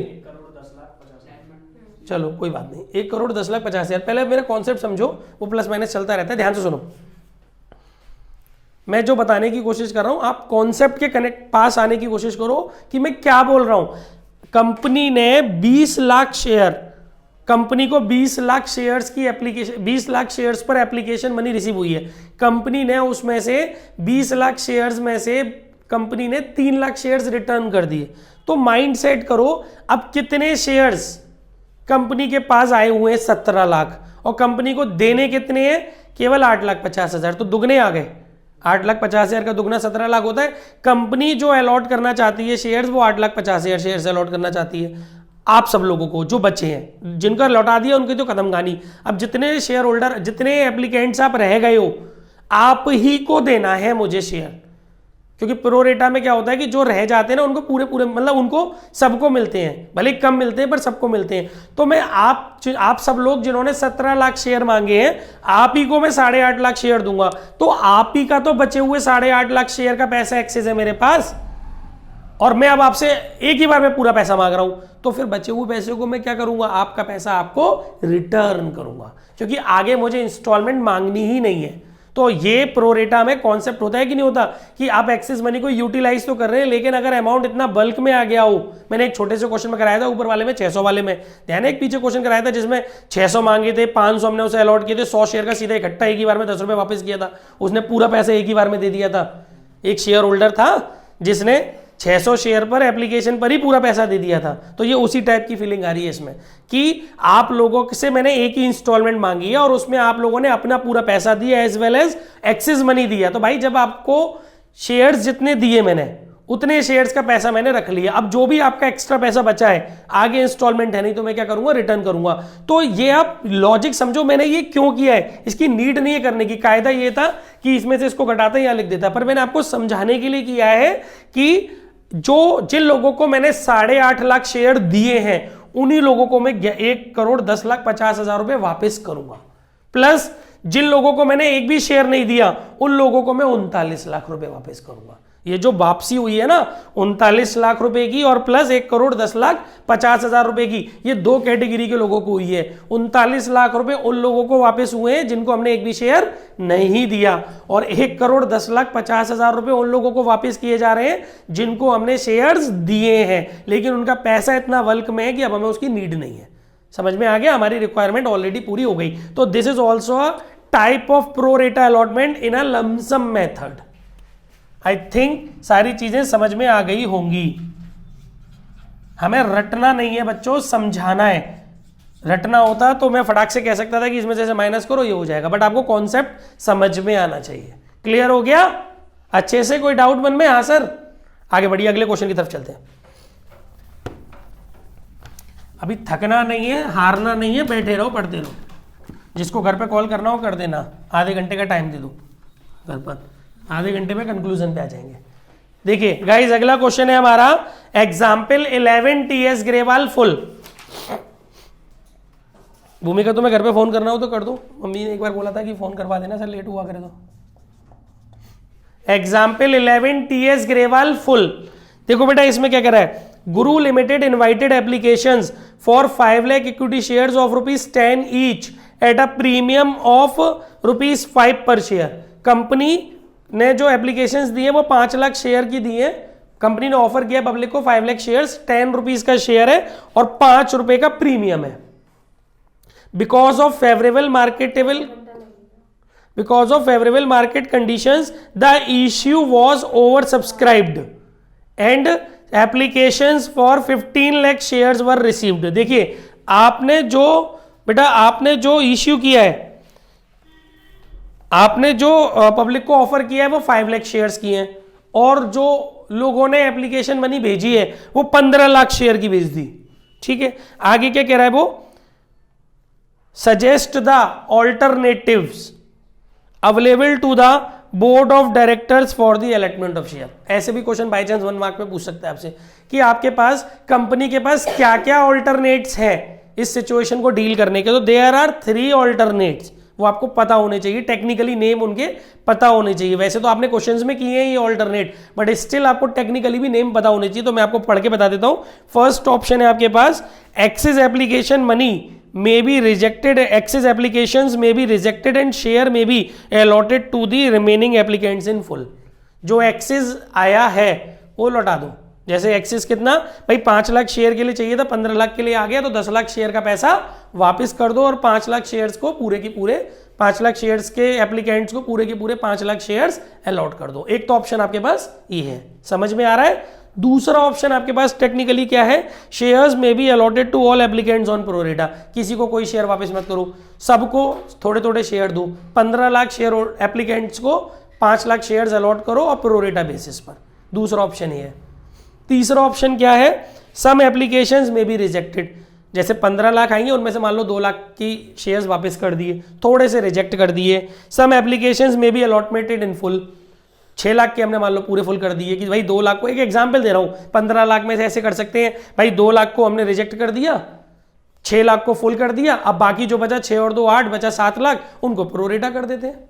3 लाख बचा, 7 लाख पे 3 लाख, क्योंकि टोटल 5 लाख देने ना, 2 लाख को पूरे 6 लाख को फुल कर दिया आपने, थोड़ा गलत हो गया। 2 लाख रुपए का 2 लाख शेयर्स का हमने रिजेक्ट कर दिया, 4 लाख को हमने फुल कर दिया और बचा 1 लाख, उनको प्रोरेटा कर दिया। रिमेनिंग जो हमें देने, रिमेनिंग जो बचे उनको प्रोरेटा बेसिस पर 1 लाख शेयर अलॉट कर दी। समझा देता हूं कैसे। सपोज आपके पास कितने शेयर आए हैं, कितने शेयर्स के लिए एप्लीकेशंस आई हैं, 15 लाख शेयर के लिए, आपको अलॉट कितने करने हैं, 5 लाख। तीसरी कैटेगरी मन से समझाइए मैंने, मान लो 3 लाख शेयर्स की एप्लीकेशंस को हमने रिजेक्ट कर दिया, ठीक है, 4 लाख शेयर्स की एप्लीकेशन को हमने फुल्ली अलॉटमेंट कर दिया। अब बचा कितना, यहां चाहिए आपको 15 लाख और यहां चाहिए आपको 5 लाख, तो रिमेनिंग कितने बचे बेटा, यहां बचे 1 लाख और यहां बचे 4 और 3 7 8, मतलब इनको आपने प्रोरेटा कर दिया। तो ये आपकी तीसरी कैटेगरी होती है जिसमें लिखा हुआ है some applications may be rejected, some applications may be allotted in full and shares में be allotted on pro rata basis to the remaining applicants. तो रिमेनिंग एप्लीकेंट्स आपके 8 लाख है, उनको आपने प्रोरेटा बेसिस पर 1 लाख शेयर अलॉट कर दी। तो ये आपके पास 3 ऑल्टरनेट है। आई थिंक समझ में आ गया, बुद्धि में घुस गया। या तो जो भी एक्सेस एप्लीकेशन है उनको पूरा लौटा दो और 5 लाख को 5 लाख देके काम खत्म करो, या फिर पूरे 15 लाख को 5 लाख में कन्वर्ट करो, मतलब प्रोरेटा करो सबका। किसी भी शेयर होल्डर, किसी भी एप्लीकेंट्स को नाराज मत करो। और तीसरा तरीका क्या है, कुछ को फुल कर दो, कुछ को पूरा लौटा दो और कुछ को प्रोरेटा कर दो। 3 कैटेगरी बना दो उसमें से, ठीक है। अब अगले क्वेश्चन की तरफ चलते हैं। सोनल तेरे को समझ में आ रहा है कुछ मैं क्या पढ़ा रहा हूं? इसके बाद अगला क्वेश्चन है हमारा एग्जाम्पल 8 टीएस ग्रेवाल फुल।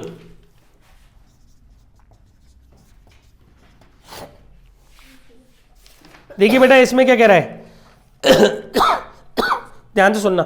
इसमें कह रहा है Stylon limited issued 1 lakh equity shares of ₹10 each at a premium of 10 per share. मतलब कंपनी ने 1 लाख इक्विटी शेयर इश्यू किए ₹10, ये बहुत अच्छा क्वेश्चन है, ₹10 का शेयर है और ₹10 का ही प्रीमियम है।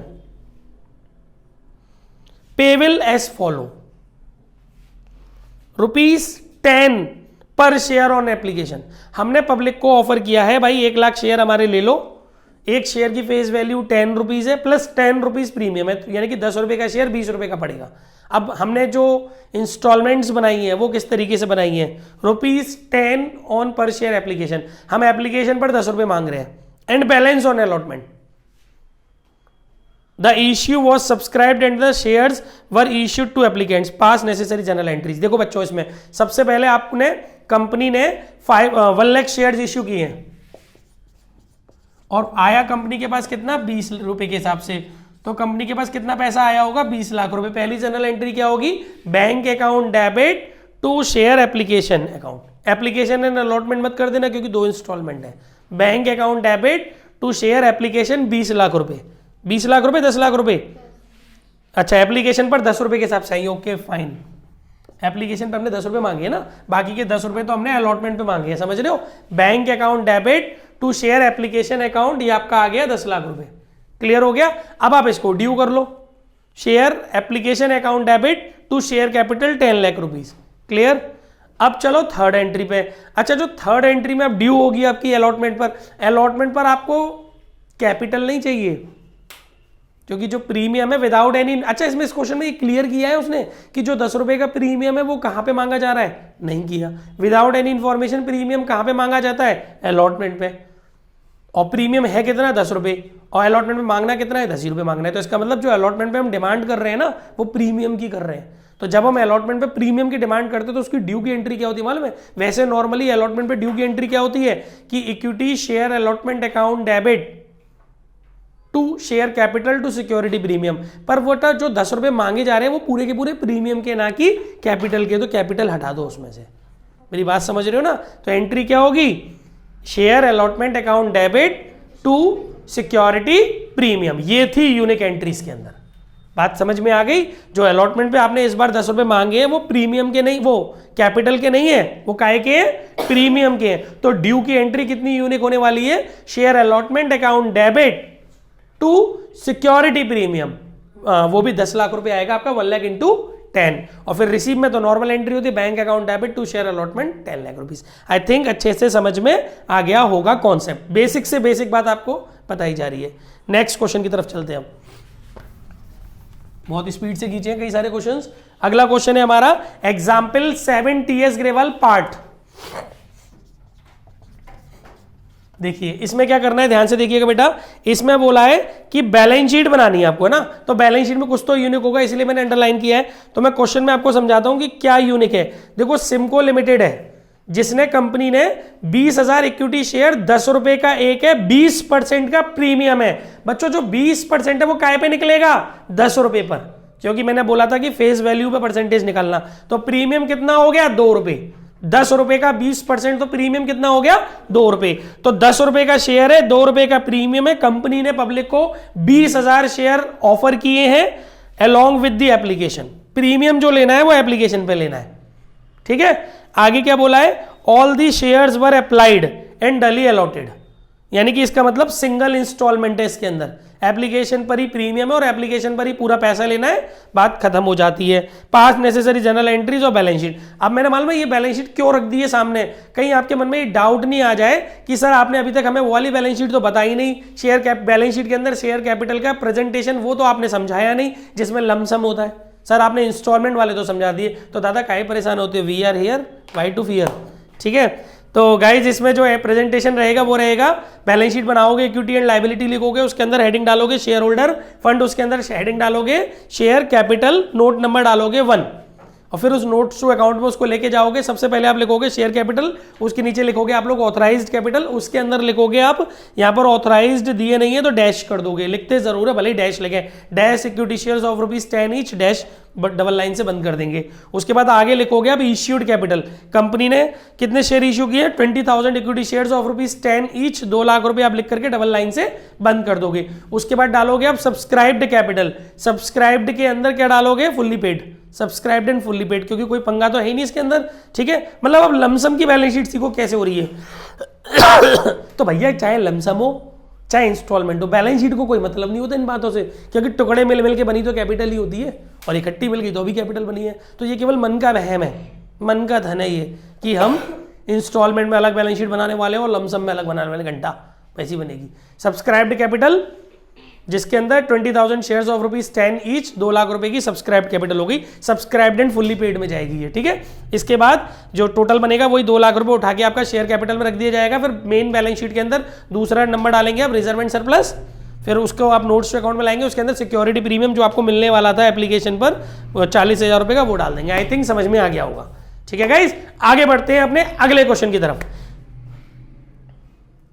क्या 3 अगला है हमारा। अब देखिए, अब मैं जो समझाने जा रहा हूं ना उसके लिए बिल्कुल अलर्ट हो जाओ, क्योंकि भुजे से और खत्म से नहीं चाहिए मुझे, सब लोग अलर्ट हो जाओ। मैं थोड़ा पढ़ाऊंगा आपको कोई चीज, क्योंकि बाई अ चांस कहीं कोई पॉइंट आ गया, अगर we are targeting 100 out of 100 तो सब कुछ पढ़ना पड़ेगा। If we are targeting around 80 और 85 और अराउंड 90 तो इतना सब पढ़ने की जरूरत नहीं है, बट अगर टारगेटिंग 100 तो पढ़ना है जो मैं पढ़ा रहा हूं।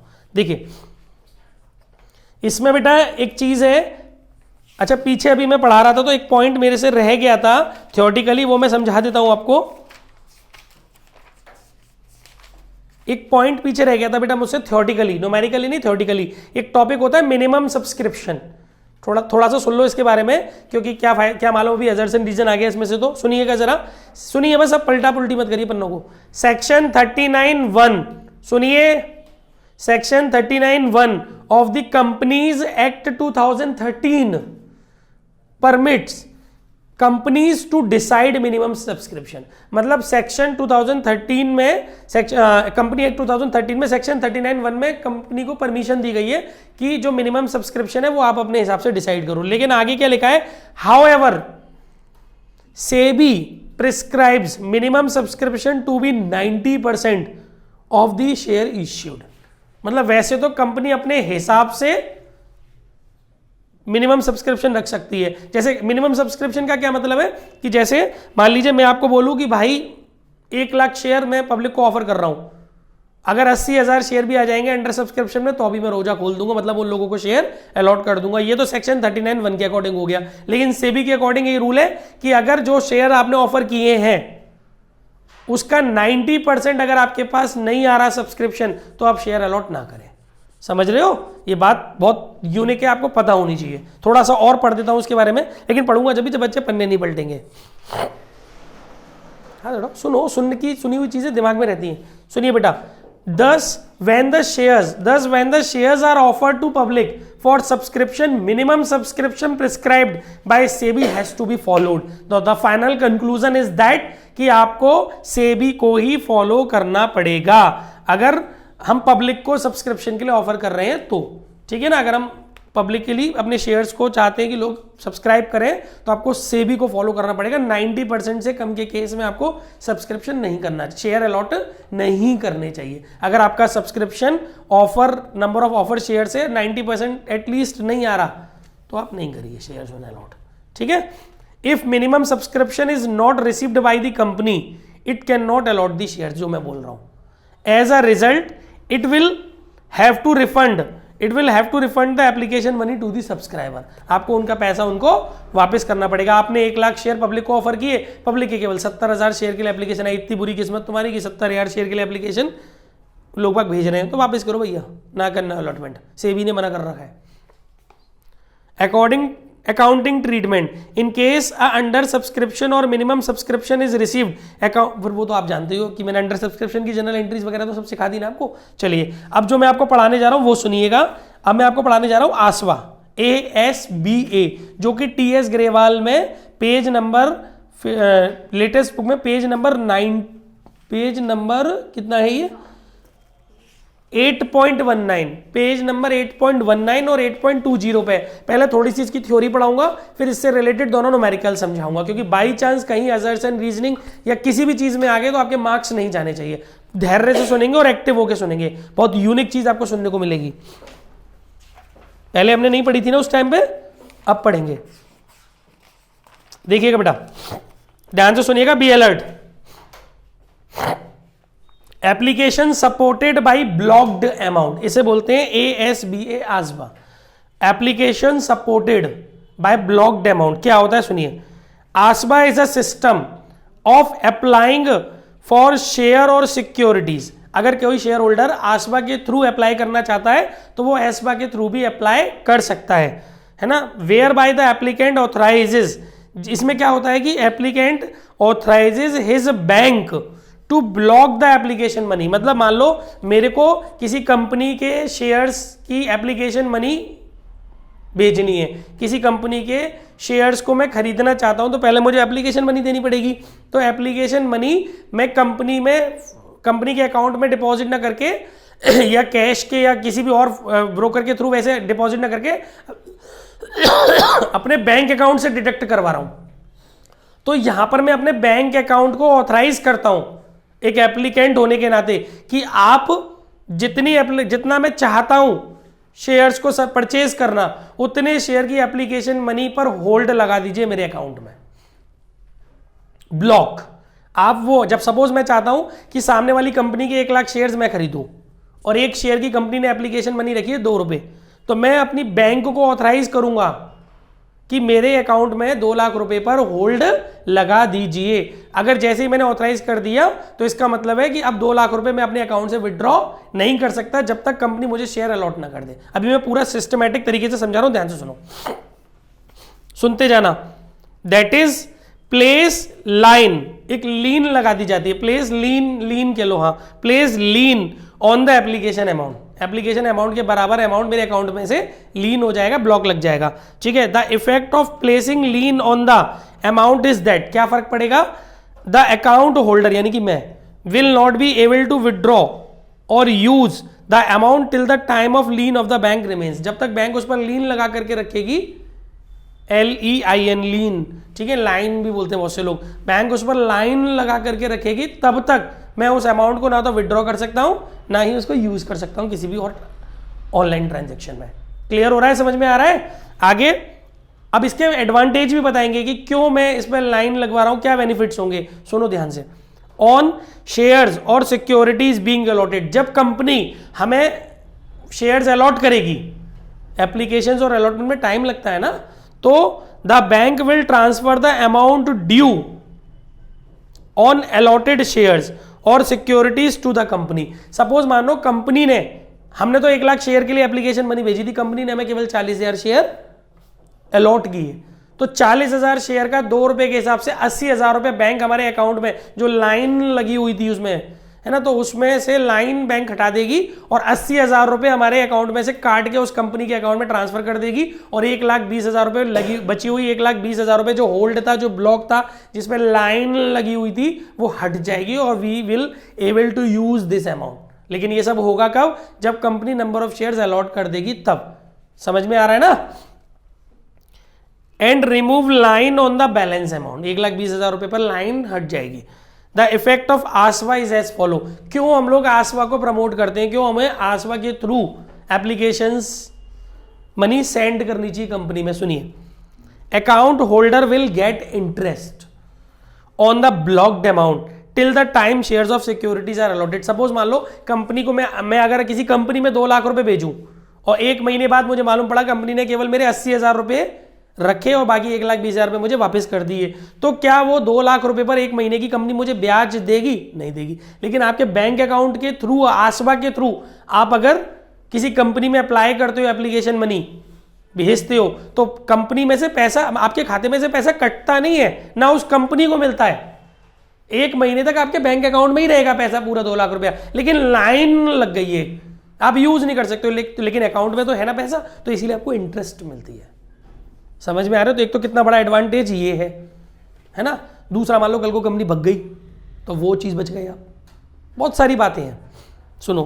दूसरा, as far the company is concern, अच्छा कंपनी के व्यू पॉइंट से समझो। अब ये तो अकाउंट होल्डर के व्यू पॉइंट, एप्लीकेंट के व्यू पॉइंट से था, अब कंपनी के व्यू पॉइंट से समझो। कंपनी को क्या फायदा होगा कि अगर आप आसवा के थ्रू कंपनी में पैसा इन्वेस्ट करते हो तो As far the company is concerned, the company will receive application money on the shares or securities allotted. It means the company will not have excess application money. The company will demand the allotment money and first call money as per the term of issue. Company का भी झंझट खत्म. Company को केवल उतना ही पैसा मिलेगा जितना कंपनी को एप्लीकेशन मनी, जितना कंपनी शेयर्स अलॉट कर रही है, क्योंकि फिर कंपनी को प्रोसेस करना पड़ता है ना रिटर्न करने का. Excess application money should be return. Company उस फर्दर झमेले से बच जाएगी. कंपनी के पास भाई कंपनी ने आपको नंबर ऑफ शेयर्स अलॉट कर दिए, एक महीने बाद भैया तुम्हें 40,000 शेयर मिलेंगे, तो कंपनी के अकाउंट में क्लिक 80,000 रुपये आ गए 2 रुपये के हिसाब से. कंपनी को कोई मतलब ही नहीं है, क्योंकि तुमने थोड़ी नहीं कंपनी को दी है वो 1 लाख शेयर का पैसा, तुम्हारा तो बैंक में था, कंपनी के पास गया ही नहीं, तो कंपनी लौटाएगी क्यों? बात समझ में आ रहा है? आगे let us take an example to understand it better. We have 2 examples, है ना, तो समझ लेते हैं फटाक से. Guys, wood limited issued 1 lakh shares of ₹10 each. Payable ₹5 on application and the balance on allotment. एक कंपनी है जिसने 1 लाख शेयर पब्लिक को ऑफर किए हैं. कंपनी ने कहा है कि भैया 10 रुपए का शेयर है, 2 किस्तों में दे देना, 5 रुपए की एप्लीकेशन और 5 रुपए की अलॉटमेंट. ठीक है. भरत यानी कि एक शेयर होल्डर है या अकाउंट एप्लीकेंट मान लो, Bharat applied for 1000 share using ASBA facility. ये क्वेश्चन 1 मार्क में आ सकता है इस टाइप का. Using ASBA facility and authorise the bank to block. अच्छा एक बात बताओ, भरत कितने शेयर के लिए अप्लाई कर रहा है? 1000 शेयर के लिए. तो भरत का कितना पैसा ब्लॉक होगा? 1000 into 5, क्योंकि एप्लीकेशन मनी कितने की है? 5 रुपए की. अप्लाई कितने के लिए कर रहा है भरत? 1000 के लिए. तो भरत का कितना पैसा ब्लॉक होगा? 5000 रुपीज. 1000 into 5. समझ में आ रहा है ना? तो भरत बैंक को ऑथराइज कर रहा है to block 5000 rupees. Bank at this stage will place lien on 5000 in the account of Bharat. ठीक है. Bharat was allotted 500 share. कुछ टाइम बाद भरत को शेयर कितने अलॉट किए कंपनी ने? केवल 500 रुपए. बैंक विल ट्रांसफर 2500, क्योंकि 500 जो बैंक ने जो अलॉट किए बैंक उसको ट्रांसफर कर देगी कंपनी को, और 500 आपके अकाउंट में पड़े रह जाएंगे. And company and remove lean on the balance 2500 रुपए. 5000 में से 2500 कंपनी को ट्रांसफर कर देगी बैंक, और 2500 आपके अकाउंट में रह जाएंगे. तो आई थिंक कॉन्सेप्ट समझ में आ गया होगा. अब जल्दी से 1 मिनट के अंदर क्वेश्चन पढ़ देता हूँ, सॉल्यूशन भी ओरली बता दूंगा. एक एग्जाम्पल है, ग्रो लिमिटेड, ग्रोही है क्या है ये? ग्रोही limited invited application for 1 lakh equity shares of ₹10 each. Payable on application using ASVA facility. It receives application for ₹1,50,000. Company ने 1 लाख शेयर के लिए ऑफर किया, कंपनी के पास 1.5 लाख शेयर के लिए एप्लीकेशन मनी रिसीव हुई आसवा के द्वारा. ठीक है. 10 रुपए का एक शेयर है. It allotted shares to all the applicant on pro rata basis. अभी जो पीछे क्वेश्चन कराया था ये वही है, प्रोरेटा बेसिस पे कर दिया. पास द नेसेसरी जनरल एंट्री. घंटा कंपनी के आसवा वासवा से जनरल एंट्री पे कोई फर्क नहीं पड़ता, लेकिन थोड़ा सा फर्क क्या पड़ेगा मालूम है? सुनो, कंपनी पे ये फर्क पड़ेगा, क्या कंपनी को एक्सेस मनी मिलेगा? नहीं मिलेगा. तो जो पहली जनरल एंट्री होगी ना, एंट्रियां चेंज नहीं होगी, सिर्फ अमाउंट में खेल होगा. अमाउंट समझो, जो पहली जनरल एंट्री होगी वो होगी, सुनो, अगर आसवा के थ्रू नहीं जाते और आसवा के साथ जा रहे हैं तो दोनों जनरल एंट्री के अमाउंट में फर्क समझाते. तो जनरल एंट्री में अकाउंटिंग ट्रीटमेंट में कोई फर्क नहीं है, बस समझने का खेल है. अगर हम आसवा के थ्रू नहीं जाते तो पहली एंट्री होती है bank account debit to equity share application and allotment account. अगर आसवा के थ्रू नहीं जा रहे तो जनरल एंट्री होती bank account debit to equity share application and allotment, और अमाउंट जाता 1.5 लाख शेयर इंटू 10, क्योंकि कंपनी के पास एप्लीकेशन मनी कितने शेयर की आई है? 1.5 लाख शेयर की, तो 15 लाख रुपए जाता है. लेकिन अब हम आसवा के थ्रू जा रहे हैं तो एंट्री होगी bank account debit to equity share application and allotment, लेकिन अमाउंट जाएगा कंपनी के पास 10,000 into 5. 10,000 into 5 क्यों 10, क्योंकि एक ही बार में मांग रहे हैं ना पूरा पैसा. 10,000 into 10 1 लाख 10 लाख रुपीज. 1 लाख हुआ 10 लाख हुआ. 1 लाख इंटू 10 लाख रुपीज हो, वो तो आप समझ जाओगे. मेरी बात समझ रहे हो? आसवा के थ्रू जा रहे हैं तो कंपनी के पास कितना पैसा आ रहा है? 10 लाख रुपए. लेकिन अगर वैसे जाता तो कंपनी के पास 15 लाख रुपए आते. तो कंपनी के पास एक्सेस मनी आया क्या? नहीं आया ना. तो रिटर्न क्या करना? सीधे सीधे इसको कैपिटल में ट्रांसफर कर दो, वो एंट्री हो जाएगी share application and allotment account debit to share capital 10 lakh रुपए. कोई रिटर्न नहीं, कोई एक्सेस नहीं, कोई झंझट नहीं. बुद्धि में घुस गया कि नहीं घुस गया? ऐसे इसका अगला एग्जांपल है, खुद से कर लेना, बिना आसवा के आ जाएगा समझ में. इसके ठीक नीचे अगला एग्जांपल देखो, पेज नंबर 8.20 पे कर लेना. अब चलते हैं अपने आज के थर्ड लास्ट क्वेश्चन की तरफ. अगला क्वेश्चन है हमारा, अब डीके के 3 क्वेश्चन है बड़े यूनिक, वो और समझते हैं. हमने शेयर को से टीएस से इतिश्री कर दिया है, अब हम डीके से भी कंप्लीटली इतिश्री कर देते हैं. इतिश्री समझते हो ना? बोलो नहीं, इतिश्री समझते हो ना? दी एंड। अब हम जल्दी से ये तीसरी डीके से और कर देते हैं। राजेश बाबू को जो पढ़ने में मजा आ रहा हो कि ना ने, ये मुझसे पहले पढ़ रहे हैं। एग्जाम्पल 22 डीके पार्ट, इसमें भी बड़े अच्छे पॉइंट हैं, ध्यान से सुनना। एग्जाम्पल 22 डीके बेटा क्या बोला गया है इसमें? एग्जाम्पल 22 डीके में ये कह रहा है Shri Ranjan limited issued ₹10 lakh new capital divided into 100 rupees share, यानी कि 10 लाख रुपए की कैपिटल है, 100 रुपए के एक शेयर है, तो यानी कि 10,000 शेयर हो गए। नंबर ऑफ इश्यूड शेयर कितने हो गए? 10,000। ये बात समझ में आ गई। आगे इसने बोला है प्रीमियम है 20 रुपए पर शेयर, 100 रुपए का शेयर है और 20 रुपए का प्रीमियम है, 100 रुपए का शेयर और 20 रुपए का प्रीमियम। यहां तक कोई दिक्कत नहीं है, ठीक है। इसने एक बात बोली है, on first and final call पे बैलेंस, मतलब 10 रुपए एप्लीकेशन पे मांगे है उसने, 40 रुपए अलॉटमेंट पे मांगे। सुनो, 10 रुपए एप्लीकेशन पे मांगे हैं, 40 रुपए अलॉटमेंट पे मांगे, जिसमें कि इंक्लूडिंग प्रीमियम 10 रुपीज, यानी कि जो अलॉटमेंट पे प्रीमियम मांगा जा रहा है वो कितने रुपए मांगा जा रहा है? 10 रुपए। अभी भी प्रीमियम कितना और बाकी है? 10 रुपए का, और वो लिखा है बैलेंस ऑन फाइनल कॉल। तो ये समझो कि फाइनल कॉल का बैलेंस कैसे निकलेगा भाई, सीधी सी बात है, कैसे निकलेगा? हमारा 100 रुपए का शेयर है, एप्लीकेशन पे 10 रुपए और अलॉटमेंट पे 30 रुपए, क्योंकि 40 में तो 10 रुपए का प्रीमियम है ना, तो हमारा बैलेंस कितना बचा? 60 रुपए। तो हम फाइनल कॉल पे ये लेंगे, right, first and final call पे, प्लस 10 रुपए का प्रीमियम। तो जो हमारी फर्स्ट एंड फाइनल कॉल होगी वो 70 रुपए की होगी, ठीक है। इसके अलावा इसमें एक पॉइंट और सुनना है, the issue was over subscribed. हमने पब्लिक को जो शेयर ऑफर किए थे वो 10,000 थे। The issue was over subscribed to the extent of 13,000 share. ये पूरे टीएस में नहीं आया वर्ड इस चैप्टर में, to the extent of 13,000 share. कई बार बच्चे मालूम है जल्दबाजी में इसको कैसे पढ़ लेते हैं, शायद राजेश जी भी ऐसे ही पढ़ते थे। इसको ये समझते हैं कि सर 10,000 शेयर्स के लिए हमने अप्लाई किया है, कंपनी ने ऑफर किया है मतलब, और लोगों ने सब्सक्राइब किए 13,000 shares. No, to the extent of 13,000 share, यानी कि जो एप्लीकेशन मनी रिसीव हुई होगी वो 10,000 के ऊपर एक्सटेंट है 13,000 रुपए का, यानी कि 23,000 शेयर के लिए एप्लीकेशन मनी रिसीव हुई होगी।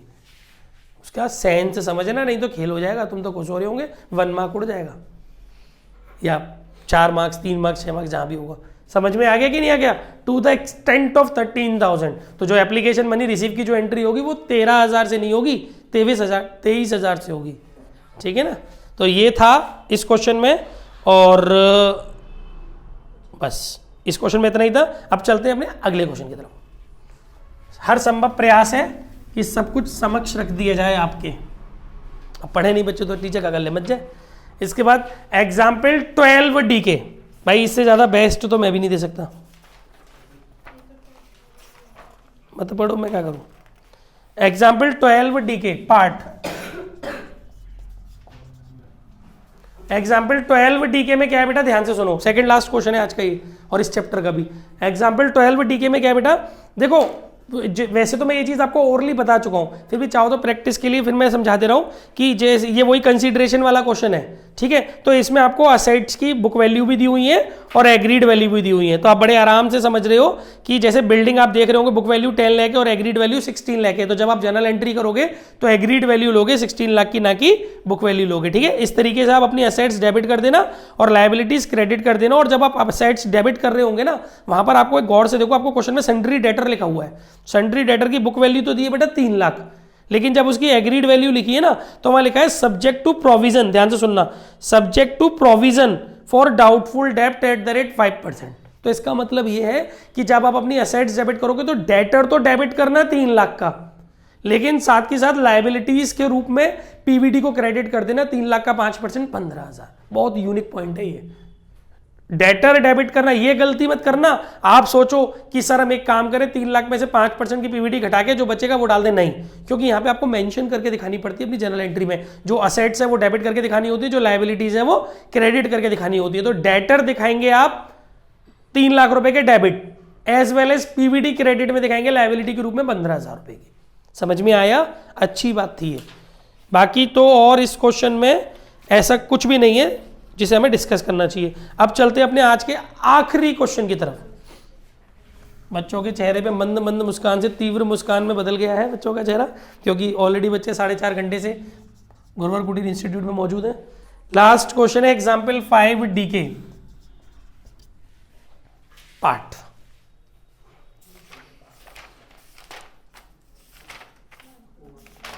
कल डिवेंचर के साथ हाजिर होंगे।